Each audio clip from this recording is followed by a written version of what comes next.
From ancient times to Hollywood, the sword has represented power, justice, and the fight against evil.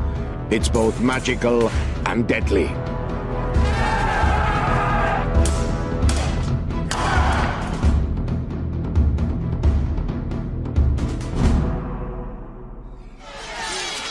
The sword has influenced the outcome of great moments in history, inspired famous myths and legends, and the skill of its makers has turned it into an object of desire.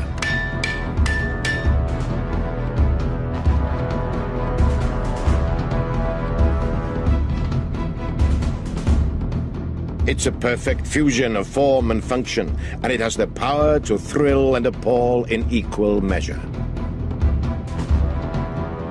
Today, there are many reminders of our sword-fighting past. A man buttons his coat left over right, leaving his right hand free to draw his sword. We shake hands to show we're not armed. A gentleman escorts a lady by the right arm because his sword hangs on his left.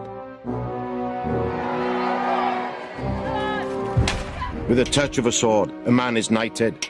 With a breaking of his own, he is disgraced.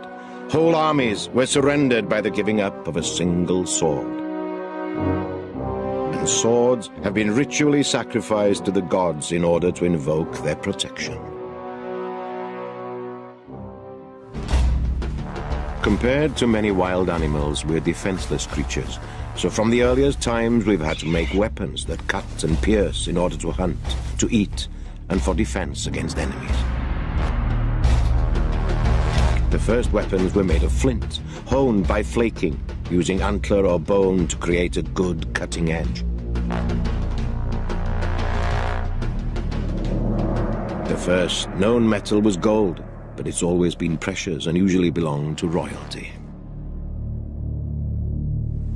The first metal to be used for making tools and weapons was discovered 6,000 years ago. That was copper. This is the Great Orme copper mine in North Wales. It was one of the largest industrial centres of antiquity.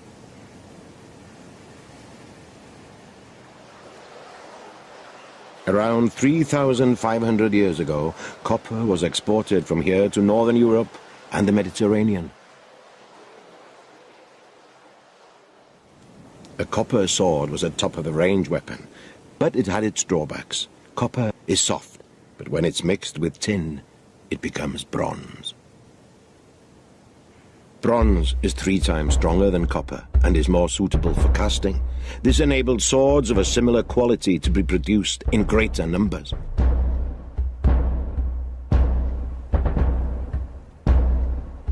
Those who controlled the production of bronze controlled their territory. In Cornwall, Neil Burridge, an expert bronze caster, has set up a forge in a Celtic roundhouse. He's heating up a mixture of approximately 90% copper and 10% tin to make bronze for a new blade. He makes bronze swords, like this 3,000-year-old example from the Royal Armouries in Leeds. This caster's technique is based on archaeological evidence. Like most sword makers, he judges the metal by eye, and the color of the molten bronze is crucial in deciding when it's ready to pour. It solidifies almost immediately. The famous legend of King Arthur and the sword in the stone may have its roots in this process, where we see the newly cast sword removed from a stone mold. Cooling the metal by quenching it in water also makes it harder and ready for action.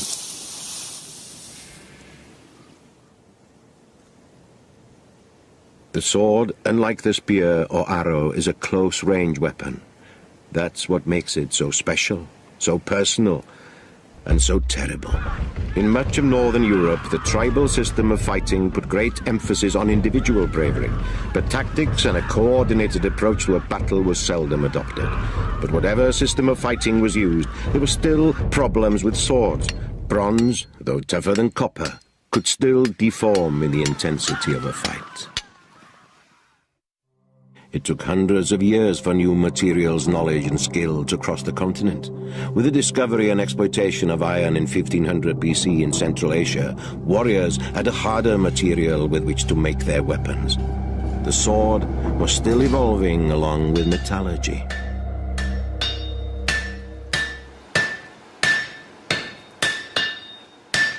Iron is much more abundant than copper and more widely distributed across the world. It could be forged into much sharper and more lethal weapons. Swords became longer and heavier, but few remain from the early Iron period because they're prone to rust. Here's a rare example made in Western Europe. It shows a high level of decoration and may have been made as a gift for a tribal chief.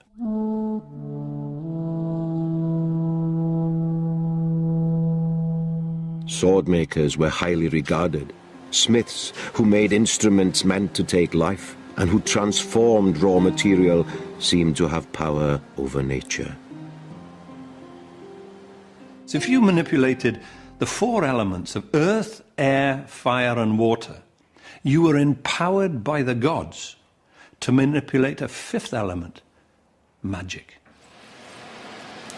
A swordsmith often worked in a forge whose entrance was shaped in a spiral to keep the light out. The colors of orange, red and white would be read by the swordmaker like a special code. The blacksmith would work from these colors, and he would work so that nobody could see what he was doing because he would be blocking it out. The only person that would have these secrets would be his son or his apprentice, and they would be passed on and jealously guarded. Swords were thought to have spiritual powers beyond their earthly use, and even went on to the afterlife. They were often buried with their owners in special places. There are many examples of Celtic graves where the warriors are dug up with their blades folded so that they can't be used, but if in the other world they needed them, the warriors could always unbend them. The sword was bent so that a mere mortal couldn't use it. The Celts invoked the power of lake goddesses to assist them in battle by giving up their swords as sacrificial offerings. When the Romans invaded Britain in 43 AD, they didn't underestimate the influence of the spirit world on their enemy. Gladius! The strength and power of iron was exploited by the Romans more successfully than any other civilization.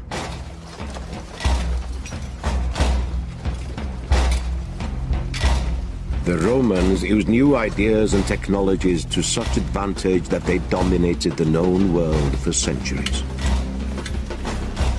The real essence of Roman success was discipline and collective skills. I mean, the Roman legionary fought as part of a team. He fought as part of a team which was well organized in tactical terms, and had also got great logistic backup. I mean, he was a soldier rather than an individual warrior. And around the middle of the 1st century AD, the Roman soldier was to benefit from two significant changes in equipment: bands of plate armor with mail, and a sturdier cut-and-thrust sword made from steel. Both were very effective against their enemies. Romans trained hard. They even practiced with wooden swords, something that their dangerous entertainers, the gladiators, used to do. Here's some rarely seen footage of Hollywood actor Kirk Douglas in rehearsal for the epic film Spartacus, the story of a rebel gladiator. A motion picture unequaled in the entire history of filmmaking, unlikely ever to be surpassed. Slave, gladiator, invincible fighter. This film inspired Sue Shadrach, who's now an expert on gladiators. The whole word gladiator comes from the name for the sword. This is a gladius. Every gladiator takes their name from the primary weapon that they use. Gladiators have always pulled in the crowds. They were better trained than the average soldier. They were expensive, super pros, and some of their training was adopted by the Roman army.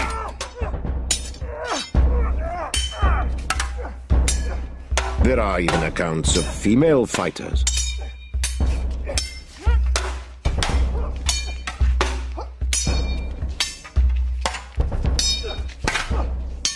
There were female gladiators, and they were by no means as common as the male variety. A novelty. And I think that because it was so shocking, it was a difficult thing for people to take in. But we have records of high-born women who chose to go into the arena. When we hear about these people, we've got to remember these women were the exception, very much the exception.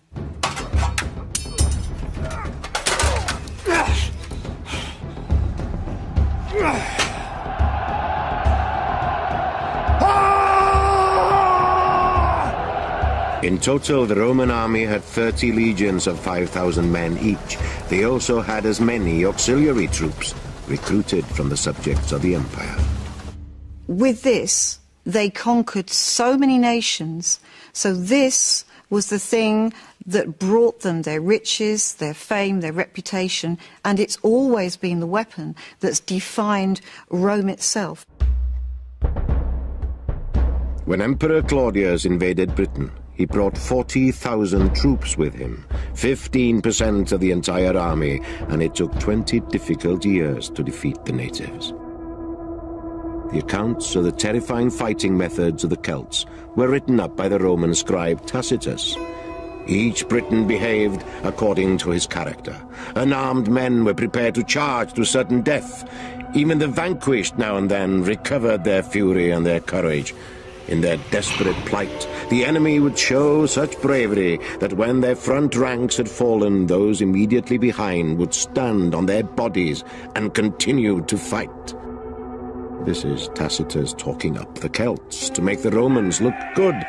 Despite the propaganda, there is no doubting the Celts' willingness to fight. But the Celts had to face the best sword in the business. The Romans adopted what really became the classic infantry short sword, double-edged, designed to be used by a partially armoured man fighting in rank and file. He didn't want to swing it very far, and ideally the Roman legionary was going to use it in combination with an oblong shield covering his left side, and he'd use it for the thrust. And some Roman swords have got specially hardened tips designed to cope with the opponents of Rome. A very, very effective fighting sword. Most of the Roman army were infantry. They used chariots for ceremonial and sporting events. Cavalry were only used for reconnaissance and harassing fleeing enemy soldiers. Mounted Roman troops didn't use stirrups, but that was to change. In 378 AD, two-thirds of the Eastern Roman army was wiped out by the Visigoths, who used the stirrup and massed cavalry charges. The introduction of the stirrup, which came in gradually from the east, made it easier for the very heavily armoured and equipped horseman to use his horse as a battle platform, with his feet thrust deeply into stirrups, riding with almost a straight leg and sitting in a great big chair-like saddle.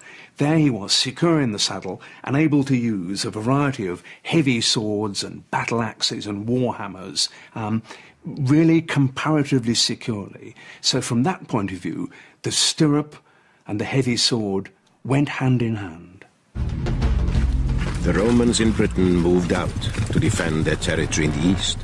Their western provinces then became vulnerable. Germanic and Scandinavian tribes invaded Britain. Jutes, Angles and Saxons settled amongst the newly Christianized British and overran most of the native population. These pagan invaders had to be resisted, and one of the greatest heroes of all time was created, Arthur, the once and future king, a figure that was part historical, part mythological. In the 12th century, Geoffrey of Monmouth took hold of the original Welsh myth and combined it with his own imagination to create a best-selling Latin text, The History of the Kings of Britain. The stories spread into the French-speaking world, making Arthur and his knights the stuff of the European imagination, even rivaling heroes like Charlemagne. The early Celtic themes, such as the story in which Arthur proves his rightful succession as king by drawing the sword from the stone, are woven into the continental stories.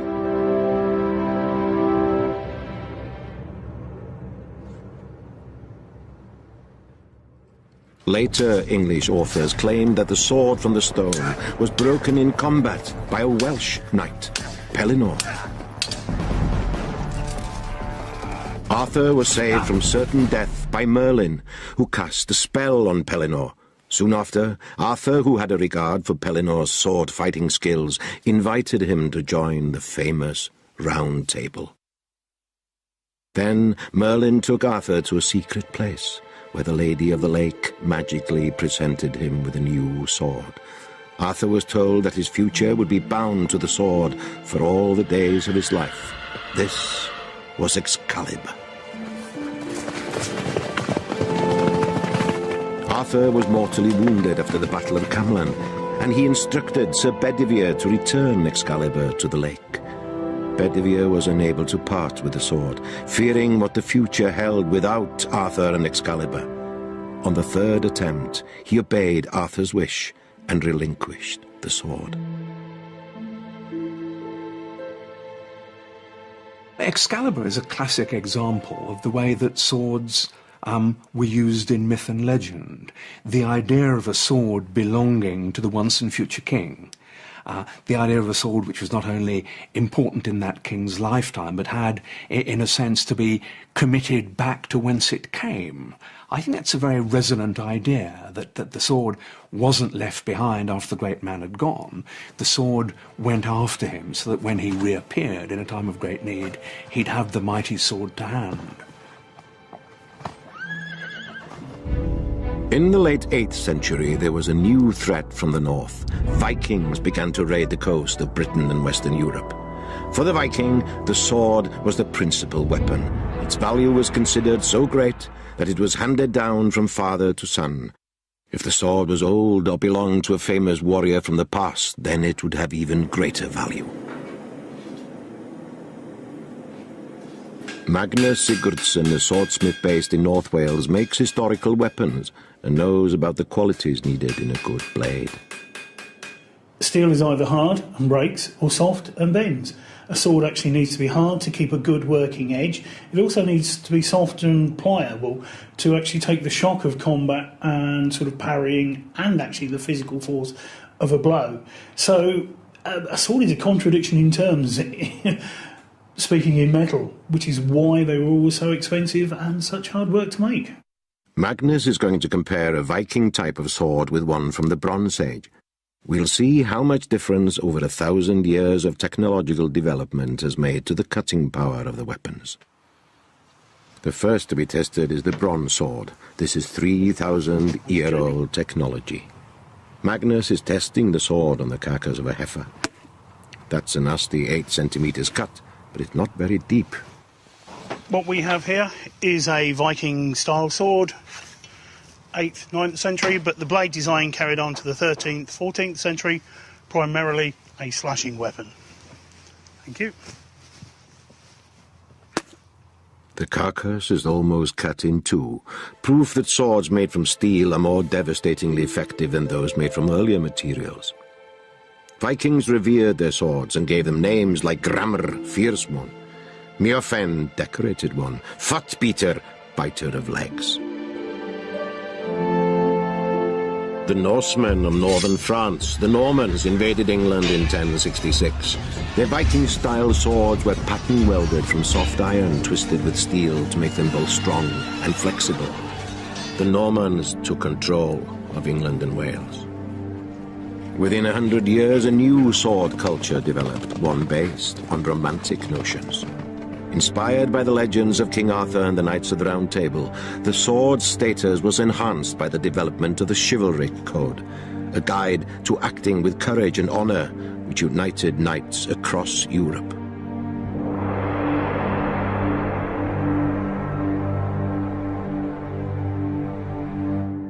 In the Middle Ages, the sword became particularly associated with the knight. Its Christian symbolism was also quite obvious, and the gesture of saluting by bringing the sword hilt to your lips, which is still done, really is a reflection of the age when the sword wasn't simply a knightly symbol, but reflected Christianity as well. The Crusades were seen as the pursuit of a pure ideal. They identified the knight as a virtuous champion, one who was destined to fight in wars as a soldier of the church. The Crusades were also a battle between the cross-shaped broadsword of Christianity and the crescent-shaped scimitar of Islam. The Royal Armouries in Leeds has one of the finest sword collections in the world. It is the guardian of the British National Collection of Arms and Armour, and the museum is dedicated to the display and interpretation of military objects. The Royal Armouries also celebrates innovative design, fine craftsmanship, and advances in technology.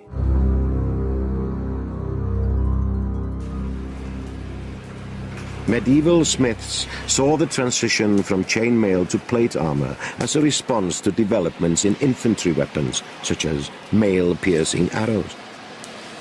Shields, too, were gradually made redundant by full armour and began to disappear from the battlefield, at least for knights. By the late 14th century, a technical rivalry was developing between swordsmiths and armourers. Armour impacts on sword design just as the sword impacts on armour.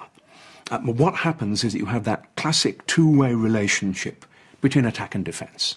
To start with, chain armour or reinforced leather armour was widely used, and that could often be penetrated by a sharp point, which essentially wedged open the links in the armourers responded by plate armour, which was more difficult to penetrate. So swords got heavier, and swordsmiths looked at producing robust blades with edges that might be able to work at places like the shoulders. So armour got heavier. So there's this two-way relationship with swordsmiths always thinking about getting through armour, and armourers always looking at ways of defeating first the point and then the edge.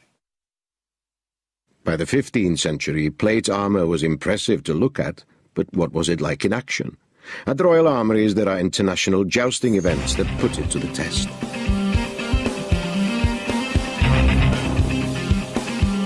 Tournaments began as contests between teams of knights. Though there were casualties, the idea was not to spill much blood. It was meant to provide additional training for a knight, but the stakes were high. Knights on the losing side were taken as prisoners and ransomed. Fortunes could be made in this way.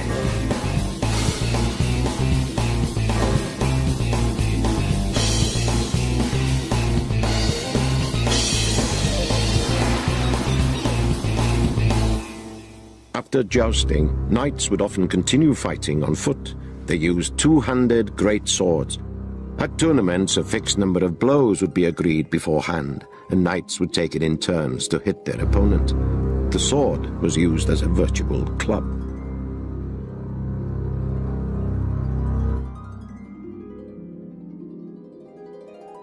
On the battlefield, the two-handed sword was used to smash through armour. It looked heavier than it was, but nevertheless, it required considerable skill in action.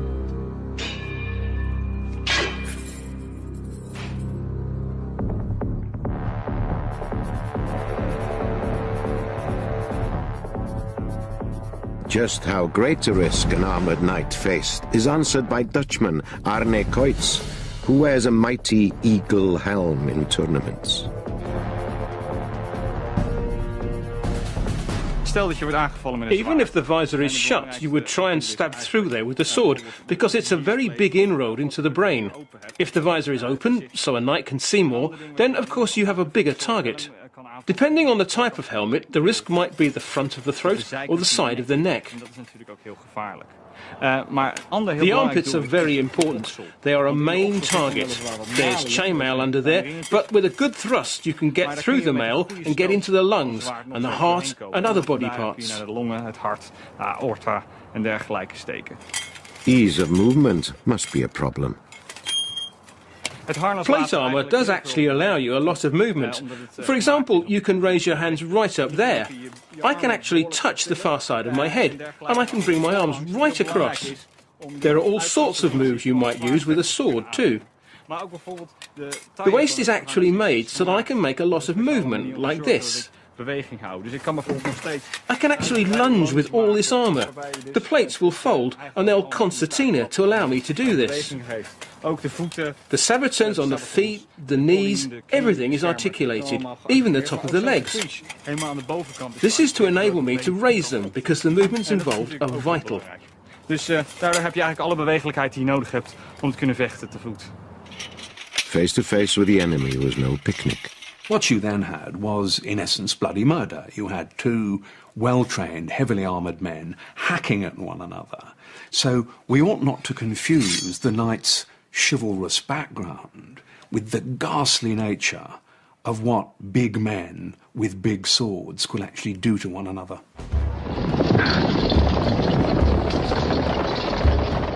Medieval warfare involved butchery on a large scale. The sword was the knight's main weapon, and it caused death from stabbing, bleeding, and infection too. Swords were rarely clean, and contaminated blades probably did as much damage as a sharp point.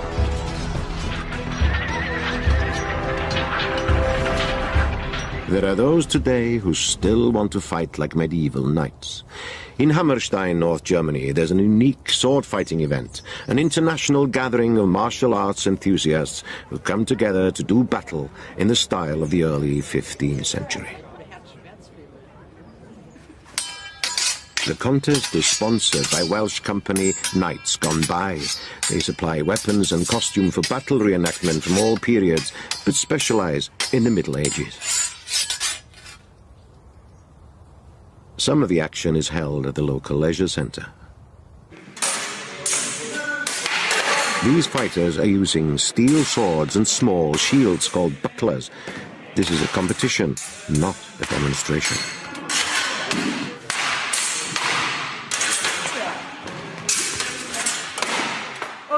This is tough stuff, but there have to be some safeguards. There was a level of risk tolerance and injury tolerance back then that we simply can't accept nowadays. And the winner of the match was the one who struck his opponent and trying to inflict a bleeding wound.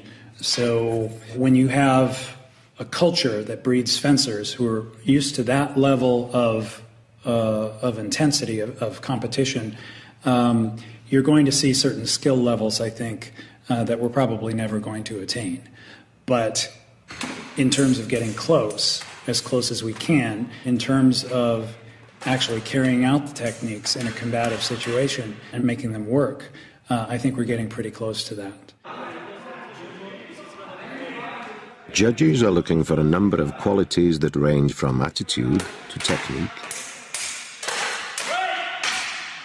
They're primarily looking to see a swordsman who displays dominance over his opponent. They're looking for a swordsman who can step in and strike his opponent a clean blow and then escape untouched. There's an old saying from fencing, and that fencing is the art of touching without being touched. You are so focused on your opponent, watching every little move, planning out what you're going to do next, that there's no time for fear. It's a very delicate balance between being ready to go, ready to really snap into action, but have that under tight control until that exact moment when, bang, you step in and you strike your opponent. The event is partly based at Baron von Hammerstein's castle near Hanover, a Gothic and inspirational setting for the contest. The fighters don't have a lot of protection from blows, but then they're not exactly trying to kill each other. When he's not judging at Hammerstein, Alex Kiermeier is chasing villains in Munich. He's a cop, but he's been interested in swords a long time. I've been keen on sword fighting since childhood, at least from the age of 10 years old through to my teenage years. Der Schwertkampf begann mich eigentlich so vor 10 bis 15 Jahren zu interessieren. Es war vor allem durch verschiedene Filme. Really, we just took sticks and fought wildly with no technique. I think this is the same all over the world. Ziemlich planlos, wie ich zugeben muss. Und ja, ich denke, es ist das Gleiche überall auf der Welt. The competitors have an academic interest in swords. Ja, ich denke, das ist eines der wichtigsten The most important thing we do is to look at historical sources. We don't want just to attack each other in a brutal way.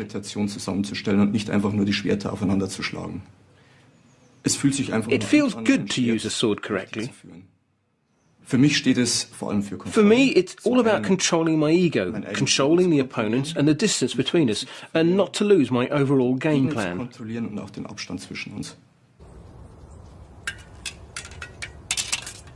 Some of the oldest manuscripts which illustrate sword-fighting moves were produced in Germany. There are examples from the 13th century. They depict what appear to be monks, but are probably ex-soldiers who had retired to monasteries and wanted to record their sword-fighting skills. The man in armour is Frenchman Philippe Guillon, a martial arts expert who is also judging here.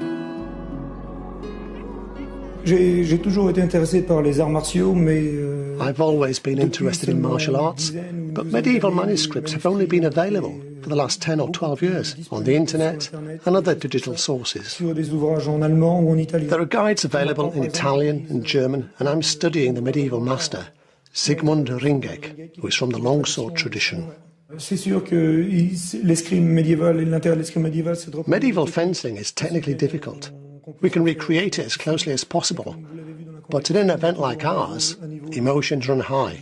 The intense desire to compete sometimes gets in the way of correct sword fighting of the medieval period.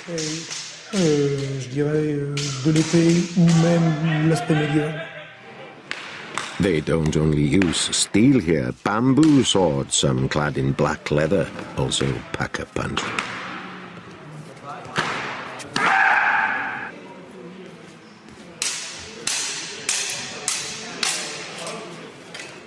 Some of the women pack a punch too. Iris van Dam from Holland is keen to fight the men. Het trekt mij aan omdat ik op de middelbare school moest ik een act. Sword fighting attracted me because in high school I had to choose performance art. Everybody did juggling and some even tried the monocycle. But I and a friend chose sword fighting. We found a place through the internet. We went along and met these guys. They had really long hair. They were big and scary, but they turned out to be really sweet. Ik was een beetje bang, maar het bleken hele lieve mannen te zijn, heel aardig. Het is soms zwaar om tegen iemand te vechten die sterker is en misschien ook wel sneller. Sometimes it's difficult to fight someone who's stronger or got a better technique. But in training things are gentler and then it's not so dangerous. Het is niet gevaarlijk, het is gewoon rustig. Hier in het gevecht in de wedstrijd. Here in competition it's tougher, but I've got a good technique and sometimes I win, but sometimes I lose. I don't always have the strength to keep my guard up. En daardoor verlies ik af en toe. Maar het gaat best goed. Ik heb een goede gevecht gehad. Would she consider modern fencing? Ik ben in het begin in contact gekomen met... In the beginning, I thought about fencing, but the skills are so different. For me, fencing is a bit weird. There's too much jumping back and then forwards. Also, fencing is more about thrusting than hitting your opponent hard. Ik ben de plaats echt aan het slaan ben, dus dat is de reden. Whatever the protection, there's usually a way through, especially when the armour used isn't custom made. This competitor has just had his wrist cut open. The paramedic sorted him out in the end. In the finals, it was Israel versus Germany. The tall man in white is the Israeli. Alex Breinin from Israel took the longsword prize. I enjoy the fight. I enjoy the history too. It has a long legacy. And it's cool to have people just returning to their roots a little and not just doing katana and kenjutsu and Japanese things. We're European. We should do European things. The prize is a broadsword made and presented by Magnus Sigurdsson on behalf of the sponsors. Iron swords have always been desirable. This is an Italian sword called the Cinque Dea, so called because it's 5 fingers wide at the top of the blade. It's based on medieval types of swords that were used to lever open plate armour. In the 16th century, they were used by Italians for adornment, often hung in a scabbard, slung along the lower back and buttocks. The quality of the steel in this example is not the finest. Some of the best swords of all time were produced in the Far East. For over 1,000 years, one blade dominated the battlefields of Japan, the katana, used by samurai warriors. This is where the legendary katana is born. This furnace will burn for 3 days and nights. It is fed by iron reduced to a sand-like form. The iron is incredibly pure, and it forms a unique steel once it has combined with the carbon from the charcoal flakes. The raw steel is tamahagani. After an hour, the iron sand sinks to the bottom to the bed of fire. When we look at the bed of fire, we can see from the colour whether or not it has become tamahagani. The furnace man tends the flames day and night until the process is complete. The furnace is like a woman, and we can think of the iron and coal as food. We feed her, and she consumes it, so that she will produce good tamahagani. The carbon provides shock absorption to withstand huge punishment when fighting. And the samurai, the warrior and gentleman of Japan, was defined by the two swords that he wore. He wore a long sword called the katana and a short sword called a wakizashi.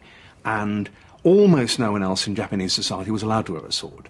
And so the wearing of a pair of swords became a way of advertising that you were a samurai, that you were a man of a particular breeding, particular background. And the long sword, the katana, this gently curved, very simple blade, was more than simply one of the most effective fighting weapons ever designed. It was something that went to the very centre of the samurai ethos. It was, as it was put at the time, the soul of the samurai. After 3 days, the special tamahagani steel is drawn from the furnace.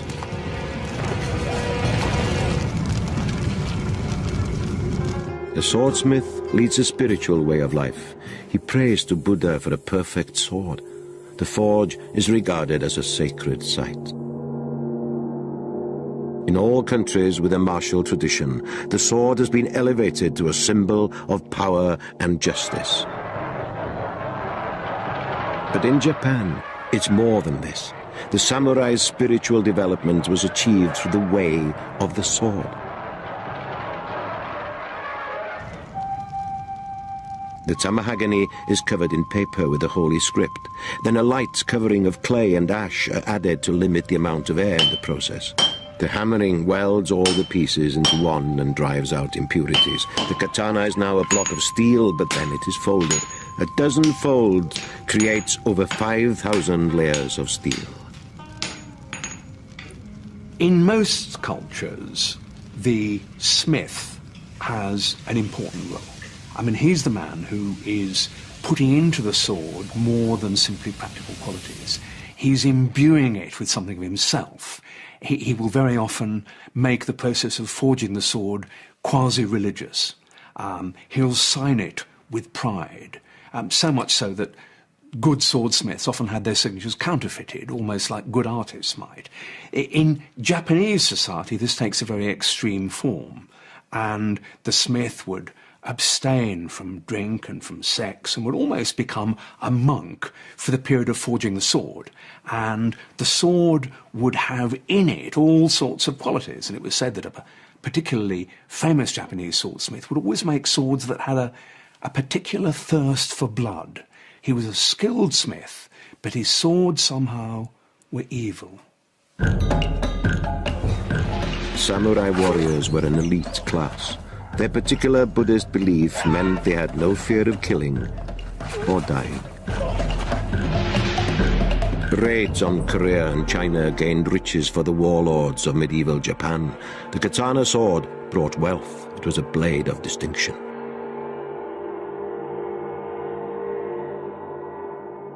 With the Japanese sword, you have a little irregular wavy line at the edge, and that reflects the fact that actually it too is layer upon layer of steel, beaten, heated, beaten again, giving quite extraordinary strength and durability to the blade, but also sharpness at its cutting edge.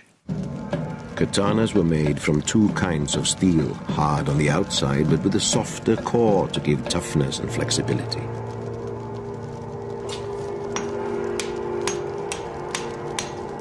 In the Middle Ages, katanas were used in executions, but they were also tested on the corpses of criminals. Swords were graded according to their cutting power. One of the final stages is the polishing process. The task is to sharpen the sword and to reveal the structures or grain that were built into the sword during the making process.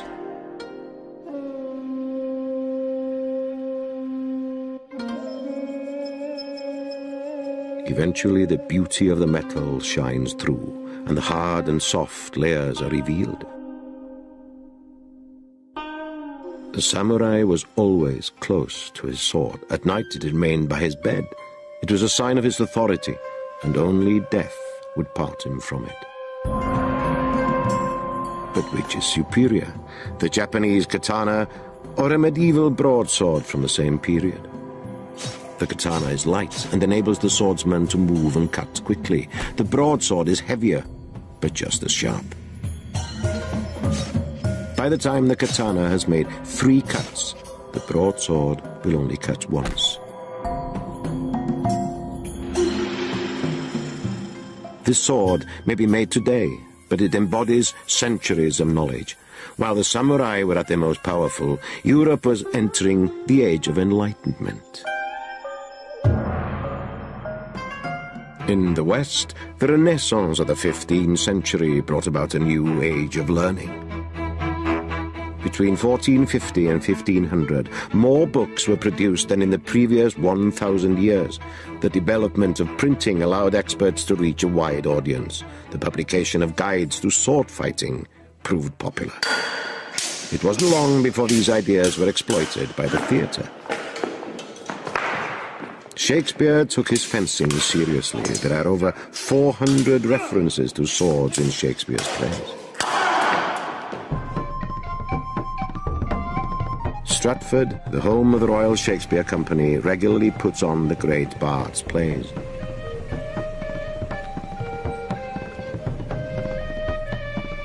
Film and stage actor Matthew Rhys has played a lead role in several Shakespeare productions.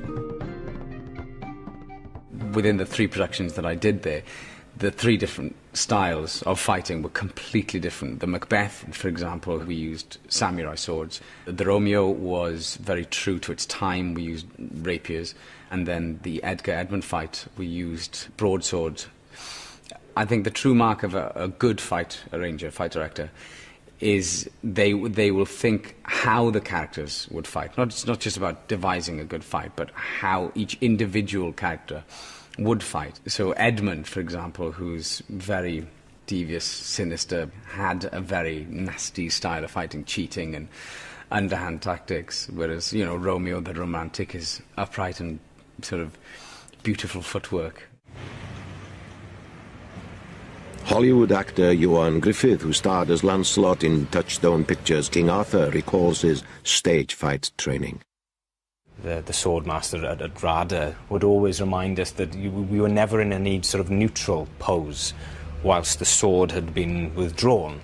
You were always sort of on guard, as it were, you know, prepared. So there was never a moment where you would relax the sword in any way. Everything was, you had a focus and a purpose, and being in a state of readiness, you know, to receive a parry or get ready to riposte.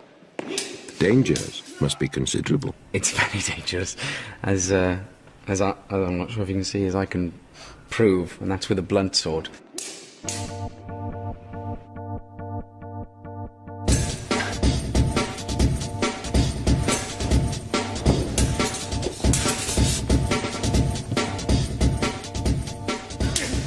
Actors in Shakespeare's time had to prove themselves to their audiences, who knew all about sword fighting. They would try to join in until swords were banned from the auditorium. Shakespeare enjoyed action as well as words, and so the Royal Shakespeare Company's creative workshops continued to design and restore the arms and armour essential to its production.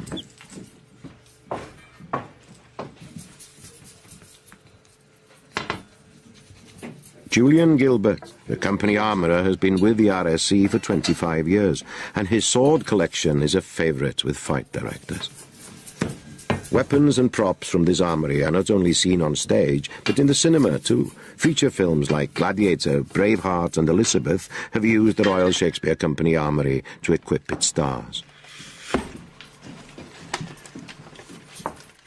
Shakespeare's audiences craved violence. They knew all about bear baiting, bull baiting, cockfights and duels to the death.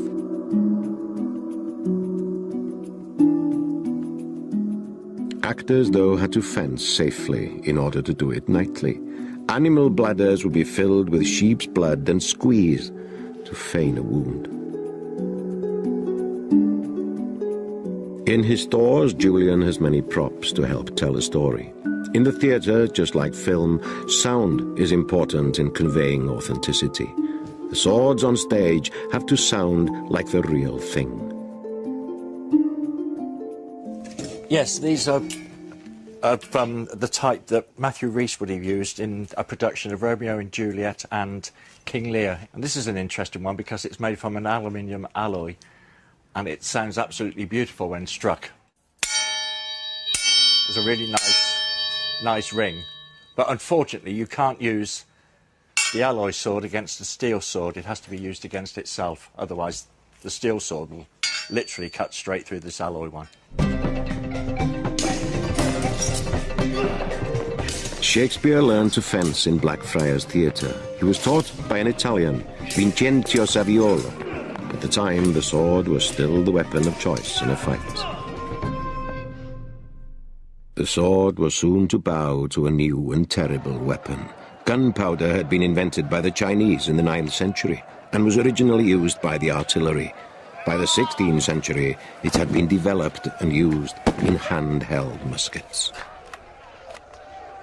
The development of gunpowder weapons had a huge effect on the whole of warfare.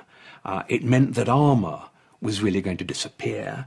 It meant that although hand-to-hand fighting would continue, and swords were going to be used even by infantry for a bit afterwards and by cavalry for quite a long time afterwards, actually most of the damage was going to be done by bullets. So once gunpowder has brought its noisy, bad egg stink fury to the battlefield, the days of the sword are numbered.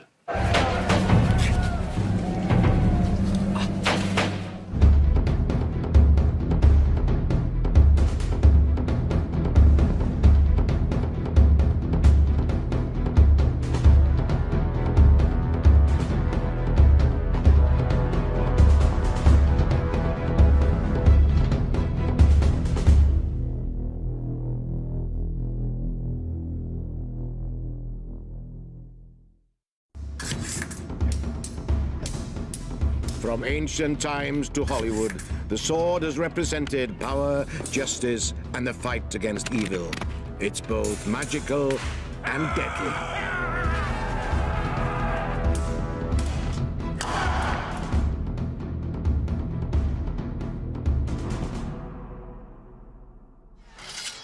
The sword has influenced the outcome of great moments in the past, inspired famous myths and legends, and the skill of its makers has turned it into an object of desire. Books on the subject of warfare became available. These volumes by Italian writer Ridolfo Capoferro allowed gentlemen to study and collect items surrounding their interest in the sword. The sword was becoming an academic pursuit. These graphic images are quite shocking. They don't hold back on the effects of sword fighting, but they also show a new kind of sword. The rapier, designed for a lethal thrust. These new swords were fast, light, and well balanced. This was a new style of fighting, not just for soldiers, but for civilians too.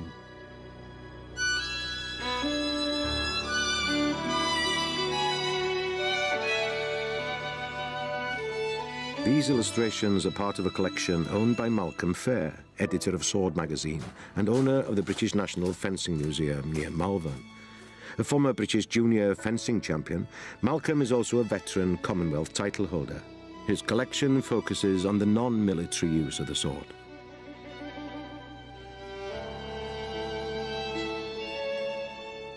Civilians are first depicted in paintings in Spain wearing swords. That quickly spread to Italy, and the Italian Renaissance and the artists available there led fencing masters to produce beautifully illustrated works. And those masters spread across Europe, teaching young men in all countries the principles of rapier fencing. This book by Dutchman Gerard Thibaut, published in 1628, illustrates and analyses sword moves. The Academy of the Sword is a monumental life's work by one of Europe's renowned swordsmen. Thibaut produced a massive catalogue of techniques and insights intended for use by students without access to an instructor.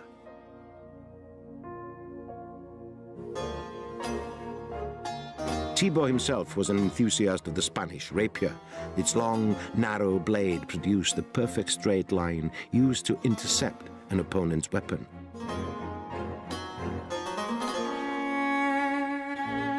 Thibaut's book examined posture and movement and encouraged the use of intelligence in defeating an opponent.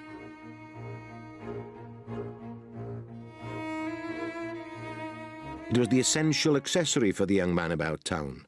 Despite Gerard Thibaut's ideals, the popularity of the rapier also brought about its notoriety. It became the weapon of first resort in settling disputes on the street. But if Hollywood is to be believed, it was also a way of settling them on the high seas. Captain Henry Morgan was the inspiration for this Hollywood version of his life in 1935, starring Errol Flynn in the role of Captain Blood.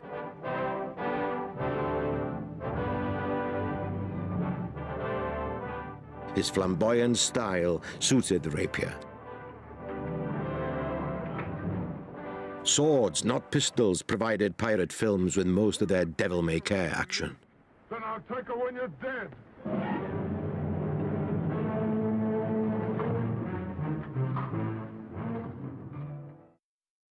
The real rapier had a lethal blade and developed a decorative guard that bordered on the ornamental. Originally, it was exceptionally long, and rapiers posed a danger to passers-by. Visitors entering London had either to hand in their swords at the city gates or have them cut down to size, which is where the expression comes from. No longer were people using swords which had been designed primarily for use on the battlefield. This was a sword worn by definition by a gentleman, but worn by somebody who'd expect to use it against a similarly armed opponent, and it begins the departure of the sword from a purely military weapon to a weapon which was a badge of social status and a way of settling quarrels between people of a similar background. Europe's aristocrats and moneyed classes went duelling mad. In 1 year in Italy, there were 300 deaths from dueling. Typically, out of any 100 duelists, a third would be from the military, a third from literary and artistic circles, and the remainder from other walks of life.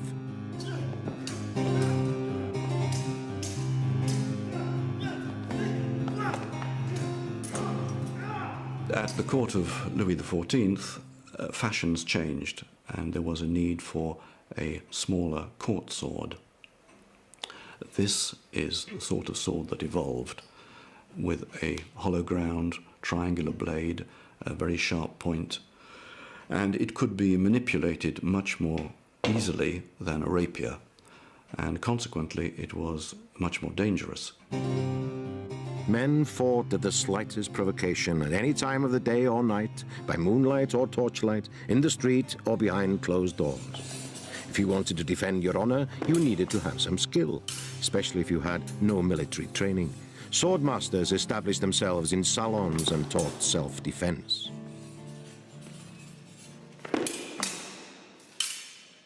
Expert duelists were soon committing crimes, confident that they could defeat their opponents or rivals in trial by combat.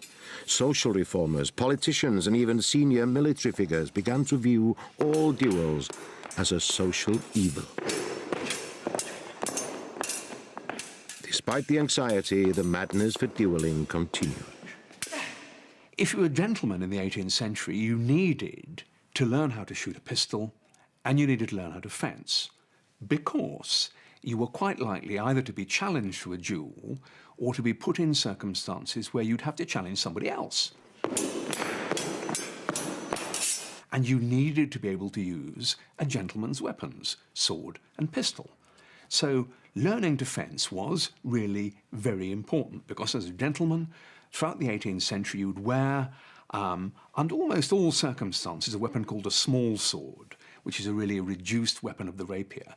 You'd wear that, swinging at your left hip, and you'd be expected to know how to use it. And wearing the thing and not knowing how to use it was going to get you into dead trouble. In the absence of adequate laws or a police force, the duel delivered a kind of rough justice that prevailed throughout the century. In military circles, there was a new sword on the block, the sabre.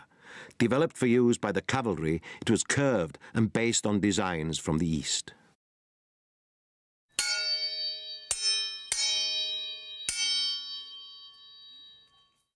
The sorts of sword that you needed for fighting on foot and the sorts that you needed for fighting on horseback were really quite different. A man on horseback needs a sword which is going to give him reach. He'll want to reach out over the horse's neck on one side or on the other, and he might want to use it as one horseman against another, perhaps to stab with a straight arm, or he might want to use it against infantry who are running if he's pursuing them, to give a cut. But in both cases, he needs a weapon that's longer and probably heavier than would be used by a man on foot.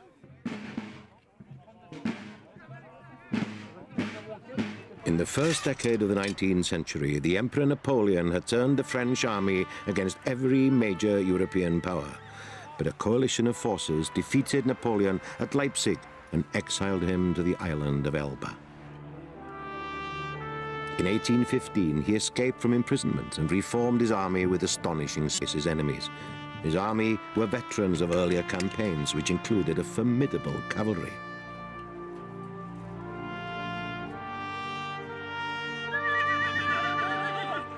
Napoleon was determined to defeat the Allies in what is now Belgium as a first step to rebuilding his empire.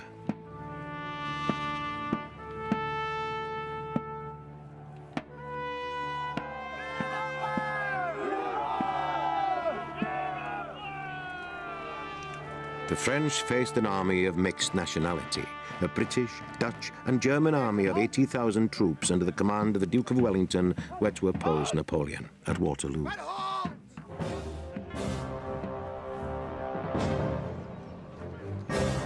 The Allies were, in the words of Wellington, an infamous army, the scum of the earth. Weak and ill-equipped with a very inexperienced staff. The battlefield lies just outside of Brussels and has hardly changed since the armies fought each other on June the 18th, 1815.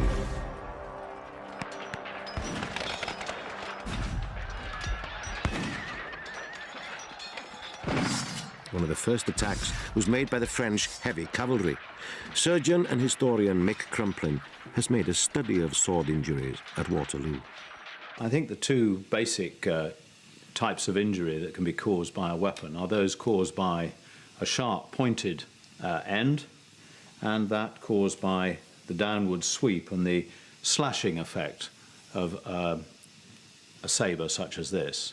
But of course, if the slash comes to the neck in a horizontal way with the full kinetic energy through the blade of the slashing weapon, it'll decapitate in one go. Or if an artery is sliced in the neck or in a limb, as the limb is almost severed, that can cause fairly instantaneous death from bleeding.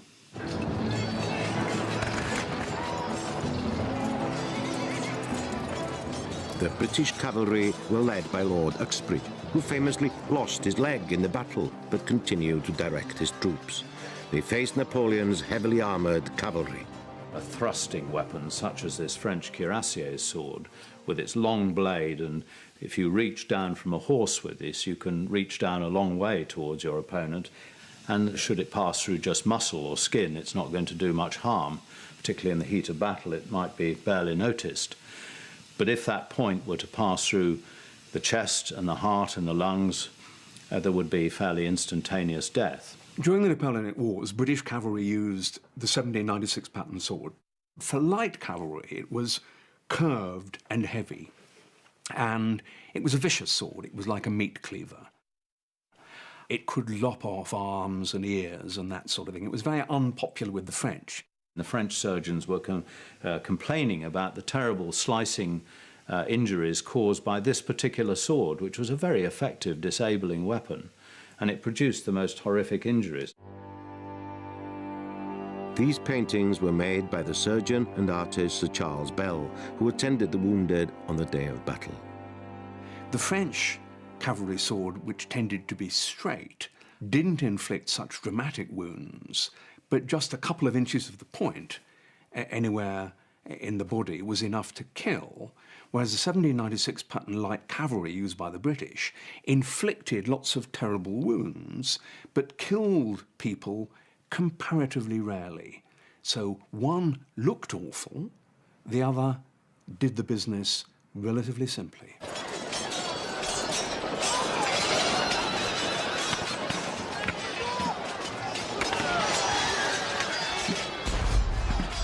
Infection was probably less likely with sword wounds generally than with gunshot wounds. Swords can cleave in a bit of hair, skin and helmet or leather helmet, and that can take bacteria into the bone through the dura mater, which is a membrane covering the brain, which has a sort of very fluid-like consistency in health. And if those bits of debris with bacteria are carried in by the sword, that's often what will finish you.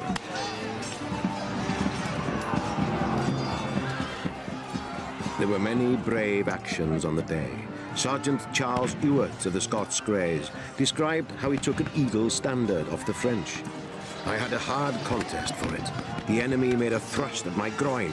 I parried it and cut him down through the head. After this, a foot soldier fired at me and charged me with his bayonet. I had the good luck to parry and cut him down through the head. Then a lancer came at me. I cut him through the chin, upwards, through the teeth.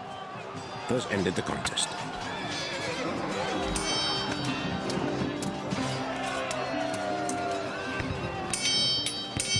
The battle like Waterloo, principally they used swords against one another. And what you'd get then, sort of slightly oddly in the middle of a 19th century smoky battlefield, would be cavalrymen going at it, hammer and tongs, and one eyewitness said that it sounded like a 1,000 coppersmiths at work, the sound of sword on sword and sword on metal breastplate. The French attacked in large formations when they assumed the British lines had broken, only to find stiff resistance that decimated their cavalry. In the end, Napoleon's fate was sealed when the Prussian army relieved the beleaguered British troops on the evening of June the 18th. Over 40,000 soldiers lay dead or wounded on the field after 10 hours of fighting. Thousands of bodies were stripped by looters during the night.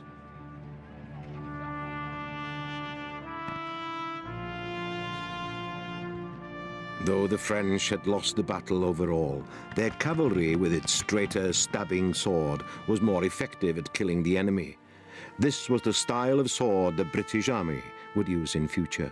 It came into play most famously during the Crimean War against the Russians.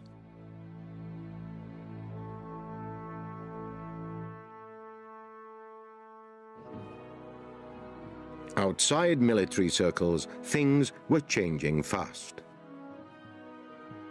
By the mid-19th century, breeches had been replaced by trousers in civilian life, and carrying swords in public went out of fashion. Tailored suits became the normal daywear of men, and dueling for gents faded along with the need to display swords in the street. But the sword continued behind closed doors.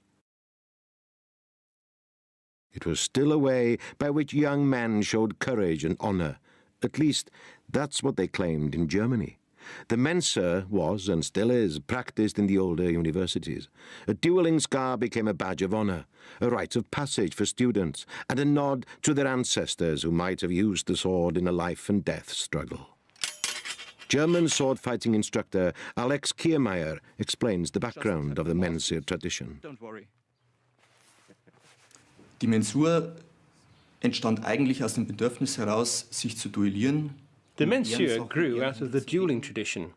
It was meant to deal with matters of honour. Then it developed into a practice where you had to discipline yourself, but where you still had an opportunity to prove your courage to your friends. Tapferkeit für seine Studentenverbindung beweisen musste.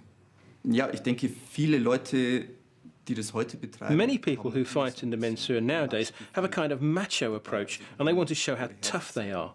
But it's really about making a stand and having a commitment to your club. Und seine Tapferkeit zu zeigen und für den Club einzutreten. Ich denke, viele Leute in Germany today, many people have negative feelings about the Mensur. Many people think that the Mensur and its followers are associated with extreme right-wing politics, but that isn't necessarily the case. Verbindung stehen, was nicht unbedingt der Fall ist. If you participate in Mensur, you need the Schlager. Its sharp, pointed tip is used to deliver a cut which would give you a desirable scar, or worse. The Mensur has a whole ritual surrounding it with its own societies, and it's considered rather exclusive in places like Heidelberg University. By the last quarter of the 19th century, the sword became exploited by the world of advertising in a mind-boggling range of promotional activities.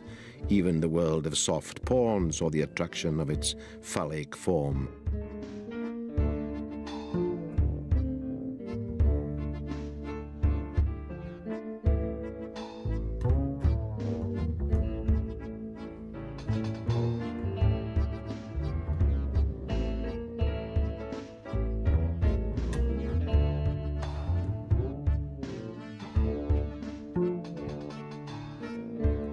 This American ad for a farmer's bank must have been the Pirelli calendar of its time.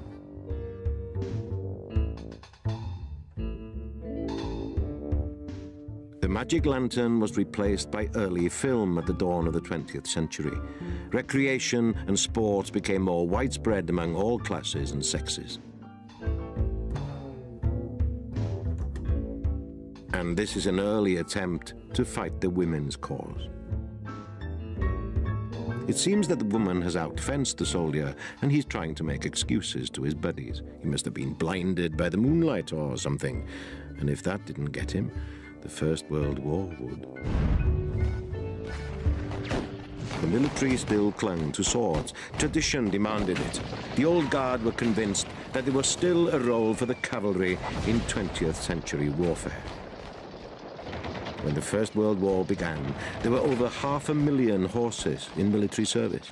Cavalry charges were planned, but few were carried out amongst the bomb craters and barbed wire and no man's land. During the 19th century, the British Army was really unable to make its mind up as to whether swords were best used for cutting or thrusting. So it produced a series of patterns of what were called cut and thrust swords. Lightly curved blade with a reasonable point, which you could use for both. Eventually, at the very beginning of the 20th century, the British Army decided that the most effective way of fighting with the sword was to thrust. And so it produced its last ever cavalry sword, the 1908 pattern, which was arguably the perfect sword. It had a big bowl guard, a pistol grip so that you'd line it up naturally, and a straight, slim blade, perfect for thrusting. The perfect weapon produced at exactly the moment that cavalry was leaving the battlefield forever. After 4 years of fighting and 20 million deaths, Europe was traumatized. By 1918, the world was ready for a good dose of escapism. While tanks and machine guns made the old ways of warfare obsolete, swordsmen continued to flail away at villains. These were the new swashbuckling heroes of 1,000 exciting films, like this silent movie.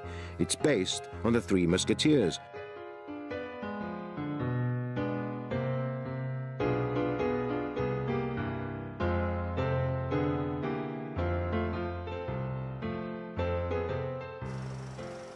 Almost all swashbuckling films were based on great stories from the past. Many screenwriters adapted 19th century romances and heroic tales, which were often based on ancient myths and legends. They featured men in tights, capable of daring feats and righting wrongs. Embraced by their one true love, these characters strode across the screen with a rapier or broadsword. Robin Hood was always a favorite. For physical movement and a certain visual style, Douglas Fairbanks Sr. was the finest of his generation. In his version of Robin Hood, he showed that the sword was the ideal symbol of justice. The sword was perfectly suited to the free spirit of this cinematic hero and acrobatic champion of the poor.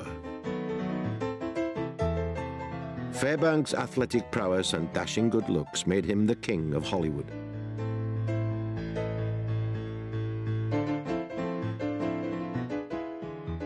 This version of Robin Hood was made in 1922. It was one of the most expensive films of the times, with a $1 million budget. The film broke all box office records and netted a 500% profit for Fairbanks. Sound on feature films was achieved in 1927. By the 30s, the talkies were a global phenomenon and helped secure Hollywood's position as one of the world's most powerful and popular institutions.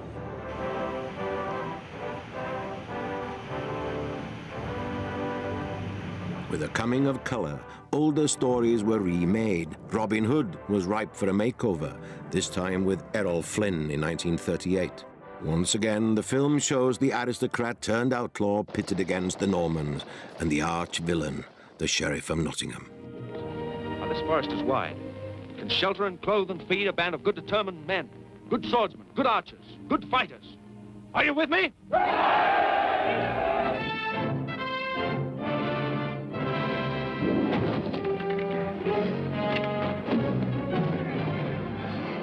The sword fights in this film are amongst the best from Hollywood, and they symbolize the struggle against dark forces. The sword symbolically represents the gentlemanly status of the person who bears it. It has often religious overtones. That's not simply in Christianity, but in other religions as well. And it also often represents justice against evil. Not for nothing does the figure of justice with the scales in one hand have a sword in the other. So in a sense, this classic, simple, cross-hilted sword represents, amongst other things, pure, double-edged justice. World War II has often been called a just war. The Americans produced a number of propaganda-led racist films against the Japanese, but the Japanese did execute prisoners by beheading. Some of their victims were of European descent, but the Japanese treated their Chinese and Korean neighbors as if they were subhuman. Thousands of these Asians were executed by the sword with the blessing of Emperor Hirohito and his generals. In Europe, there was conflict too. The Germans used swords and daggers for ceremonial purposes. Many of these were based on imperial Roman styles. The Nazis were always looking for stories or symbols which linked them to, as they saw it, a glorious past.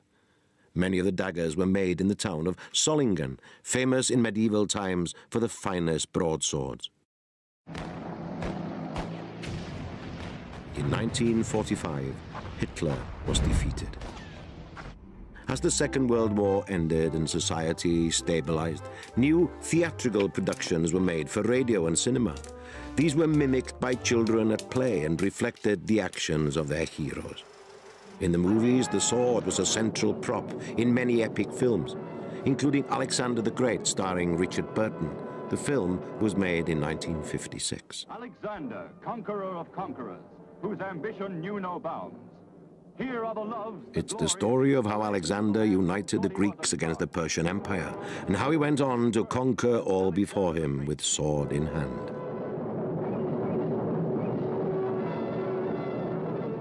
A new generation of Hollywood swashbuckling actors have joined the ranks of the famous names of the past. Ioan Gruffudd, star of Horatio Hornblower and the Fantastic Four, has also played one of the great mythic heroes of the past. My latest part playing a character that needed a sword was Lancelot in King Arthur.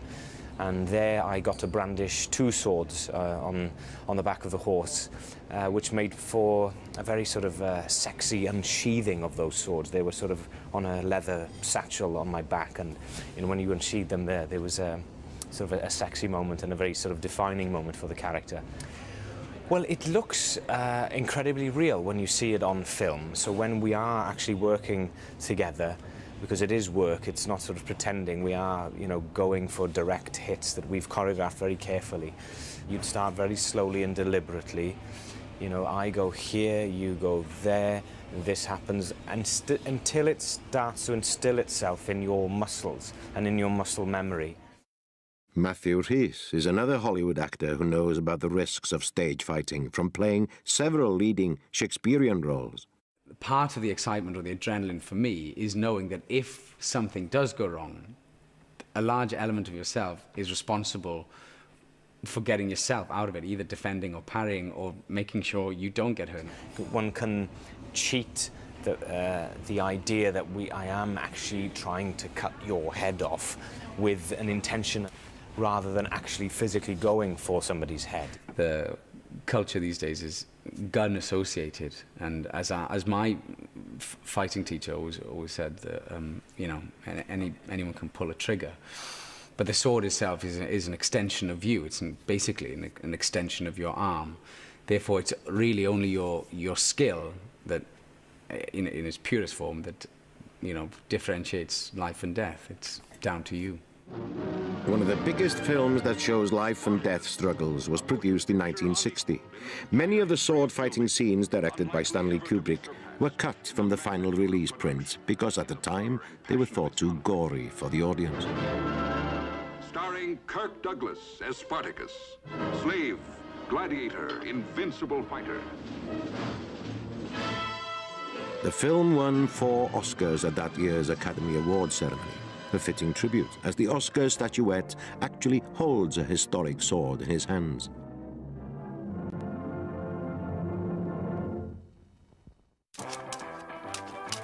In the 1950s and 60s, children's matinees nourished the next generation of cinema-goers. Some of the films they saw ended up on television, and the sword and its heroes continued to enthrall boys and girls of all ages. One of the biggest and most successful characters was Zorro.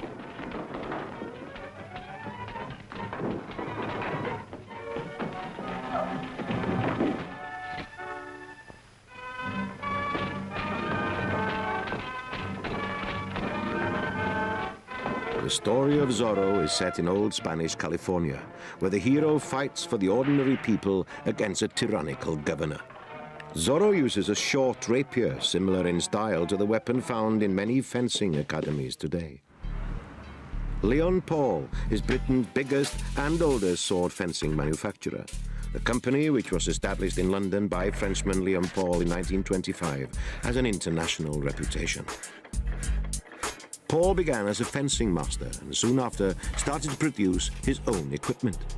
The firm developed and built their own forges, presses, welders, and molding equipment. One of the most innovative machines is this hot metal forger. The steel billet is cut to conform to the desired sword shape, and the forge can be adapted to suit a variety of templates.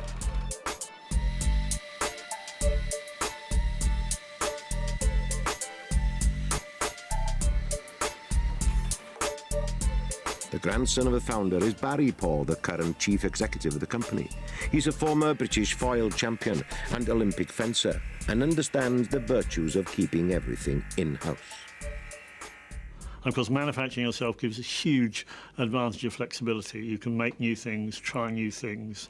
One of the advantages of being able to make all our equipment here is that when film directors ask for a special equipment to be made, we can make it and normally produce something within days, if not hours. And in fact, James Bond, Die Another Day, we were there supplying kit for the various fencers.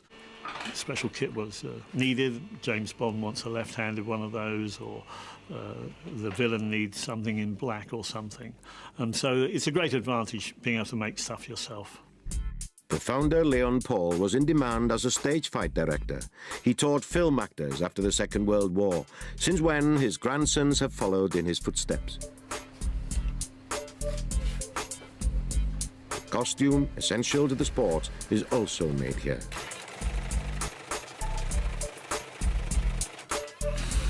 Face masks, invented by the French in the late 18th century to accompany the training sword, made the sport safer, especially for instructors who had to engage with students of mixed ability.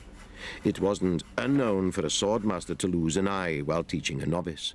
Nowadays, masks are obligatory and injuries are rare. The speed of modern fencing used to make judging hits difficult. Electrification of the sword began in the 1930s and took 50 years to be fully effective in all categories. A cable is attached to a telescopic tip and illuminates a light when a hit is made. The company supplied and sponsored the American and British teams at the last Olympic Games. Since the modern games were introduced in 1896, fencing has been one of the few sports to be included at every event since that date. Traditionally, the sport has been dominated by the Europeans.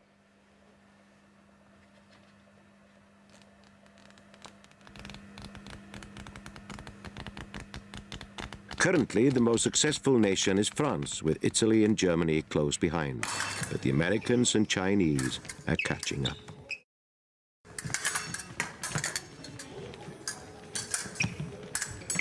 Fencing clubs provide training in various types of sword. The épée has a three-sided blade. It's a descendant of the dueling sword and is used in thrusting. Its target area is the whole body. So, what qualities do you need in this game? World-class fencers are selfish, determined, aggressive, intelligent. The Olympic fencers probably take 10 years to create. The fencing sabre is the heaviest sword. Scoring is achieved by both cutting and thrusting actions to the upper body, arms and head. It is said that the point of a fencing weapon is the second fastest object in sport, after a bullet. The scoring lights help the judges, but they have an effect on the action too. Electrification changed the emphasis from making an attack so that judges could see your point arriving to hitting anywhere on the valid target, provided the electrical apparatus registered the hit. Speed, not power, gets results, especially for the foil, a favourite with beginners. Though it's a regular competition sword too, it's a thrusting weapon, and hits are scored by striking the torso. Swords have also entered the world of reenactment and lifestyle. The Knights Gone By store in North Wales sells replica swords from all periods for use by collectors and those who enjoy what's called living history. People of all ages who use weapons and costumes to transform themselves into knights or pirates or Romans. Here the sword appeals to historians and fantasy enthusiasts alike.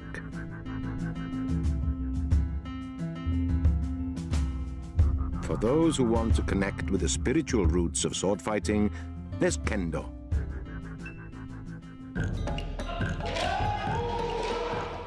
This is Akai Ryu, Red Dragon Club in South Wales. Kendo means the way of the sword. It's a comparatively modern Japanese martial art and aims to mold the mind and body and to cultivate a vigorous spirit. Originally, samurai warriors used the sword to kill people. However, the Edo period of the 17th century was a more peaceful time. It was then that the practice of kendo was developed. The idea was not to kill people, but to educate them.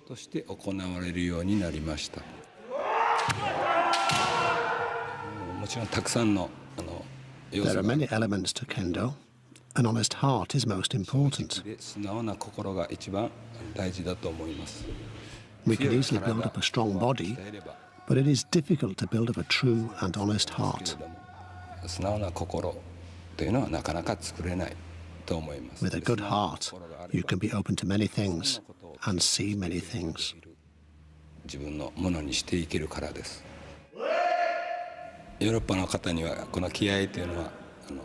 To some Europeans, spiritual matters can feel out of reach. In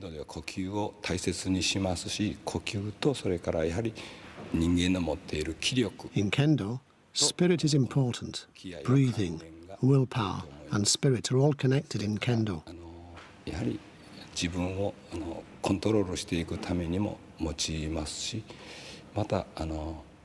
We use these things to discipline ourselves, and we try to raise the quality of kendo for ourselves and our opponents. The inspiration for this activity is the samurai warrior. So how is the katana blade regarded by kendo experts? Originally, the katana sword was a symbol with a godlike status. It was not just a cutting weapon. The katana is still a noble and holy sword. Kendo is shout to express their fighting spirit when striking, something which is rooted in Japanese martial culture. But for some, the sword can have a very different interpretation. The ceremonies and rituals which form part of the Royal National Eisteddfod of Wales are a rich mixture of tradition and imagination created by Iolo Morgannwg, the founder of the ancient Druidic Order of Britain. The sword in these ceremonies is a potent symbol of peace. The sheath of the great ceremonial sword is inscribed with words that emphasize its peaceful purpose. Its hilt is decorated with a dragon of Wales and a natural crystal to represent mysticism. At the climax of the ceremony in which a poet is honored, the great sword is raised, and in response to the question, "Is there peace?" the audience shout, "Peace."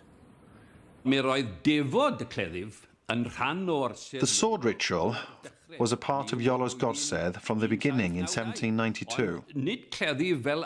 But it wasn't a sword in the sense of a weapon, but a sword that symbolized the fact that the poets of the godsedd circle were a peaceful fellowship.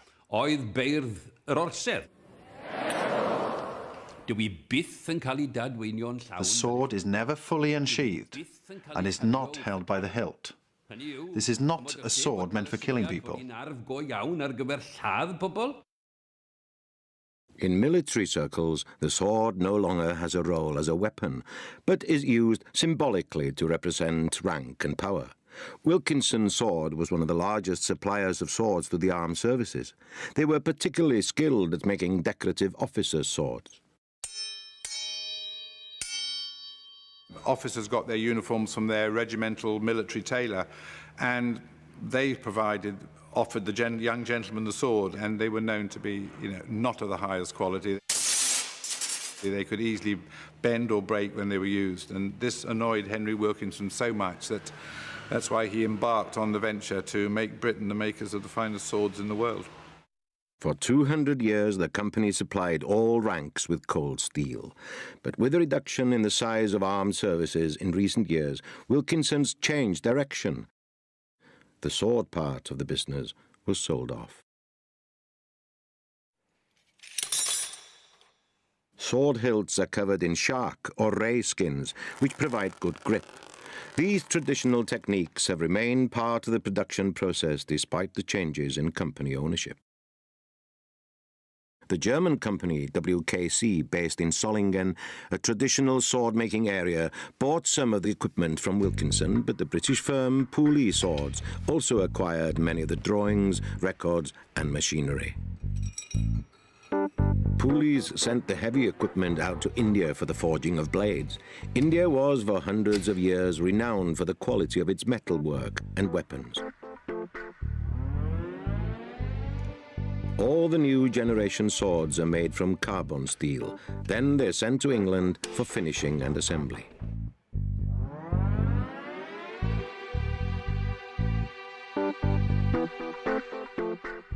The British Armed Services, as well as overseas defence forces, still place orders for new swords. But Pooley's also provide an important restoration and repair service.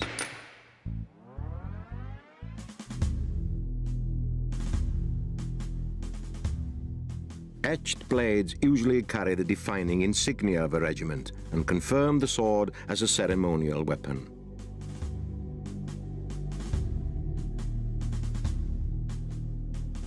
Pooley supplies swords to the Royal Military Academy, Sandhurst, where the leadership qualities demanded of an officer are taught to cadets. Swords are the main feature of the Sovereign's parade, where these young men are finally commissioned into the army. The overseas sword is awarded to the best foreign cadet, and the Sword of Honour is awarded to the most outstanding cadet of his intake.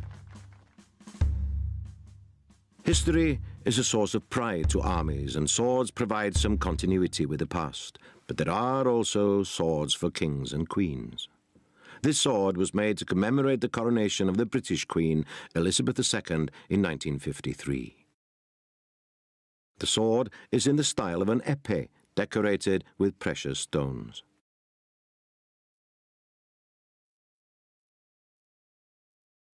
The most futuristic take on swords was created in cinema's Star Wars series.